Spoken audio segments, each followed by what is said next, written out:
சாவை பார்ப்பதை நிறுத்துங்கள், ஊற்று உங்கள் கண்களுக்கு தெரியும். சாவுனா என்ன? what do you mean by சாவு அப்படின்னா, ஆகாது, நடக்காது, முடியாது, செத்து போச்சு, அவ்வளோதான், முடிஞ்சு போச்சு, மறுகையா, ஹார்ட்டு நின்று போச்சு, கிட்னி சட்னியா போச்சு, கல்லீரல் மண்ணீரலா போச்சு, ஆகாது, நடக்காது, முடியாது, செத்து போச்சு, ஒண்ணுமில்லை. இப்படியெல்லாம் கேட்கிறதையும் பேசுறதையும் நிறுத்துங்க, ஊற்று உங்கள் கண்களுக்கு தெரியும். அப்படின்னா என்னது? அவிசுவாசமாவே கன்ஃபஸ் பண்றது. ஆகாது சார், உன் புருஷனா அப்படிதான், அவ குடியாரப்ப முடிஞ்சு போச்சு. உன் பிள்ளையா அவன்லாம் 10th தேர மாட்டான், அவனா அவன் ஆகாது, அவன் முடியாது, முடிஞ்சு போச்சு. டாக்டர் சொல்லிட்டாராம் இன்னும் 2 மாசம் தான் தேருமா, அதோட முடிஞ்சிருமா. டாக்டர் யாரு? டாக்டர் யாரு? அவர் உடம்ப படிச்சவர், அப்பா உடம்ப படைச்சவர் சார்.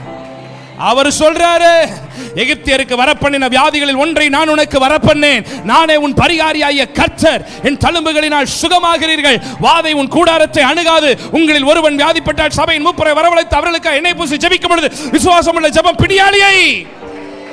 வாக்குத்தத்தங்களை அள்ளி தூவுங்க சார், வாய் நிறையா நிறைய சொல்லுங்க வாக்குத்தத்தங்களை. உன் வீட்டின் நிலைக்கால்களிலே எழுதி போடு. ஆமா, இந்த ஊர்ல தான் நான் பார்க்கிறேன், ஒருத்தர் வசனம் போடுறது கிடையாது. காரை புதுசா வச்சிருக்காங்க, ஒரு வசனம் ஒன்று போடக்கூடாதா நம்ம தெரியல, எனக்கு என்ன சட்டமோ நமக்கு தெரியல. நம்ம ஊர்ல பார்த்திருக்கீங்களா, முன்னாடி ஒரு வசனம், பின்னாடி ஒரு வசனம், முன்னாடி ஒரு பிரைஸ் தி லார்ட், பின்னாடி ஒரு வசனம். கார்கள்ல வசனங்கள், வாக்குத்தத்தங்கள். ஆகாது, நடக்காது, முடியாது. இந்த பாருங்களேன், இந்த ஆகாது, நடக்காது, முடியாது, செத்து போச்சு, அம்புடுதான், இப்படி சொல்ற ஆளை தூரத்துல பார்த்தாலே கொரோனா பேஷண்ட பார்க்குற மாதிரியே பார்க்கணும். கொரோனா பேஷண்ட பார்த்தா என்ன பண்ணுவீங்க? அப்போ போய் கை கொடுத்து, ஹலோ சார் எப்படி இருக்கீங்க, நல்லா இருக்கீங்களா, வாங்க ஒரு கரைக்கு டீ குடிப்பேன், எங்கள் வீட்டுக்கு கூடுவீங்களா? அவனை பார்த்து ஆத்தாடி கொரோனாக்கார வரான்டா அப்படின்னு 4 தெருவு தாண்டி ஓடுவோமா, ஓட மாட்டோமா?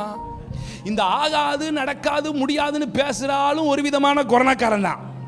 அவனை கூப்பிட்டு நம்ம வீட்டில் உட்கார வச்சோம்னா, அவன் கூட டையப் வச்சோம்னா, அவனும் அவிசுவாசத்தில் செத்து நம்மளையும் அவிசுவாசத்துக்குள்ள கொள்ளும்.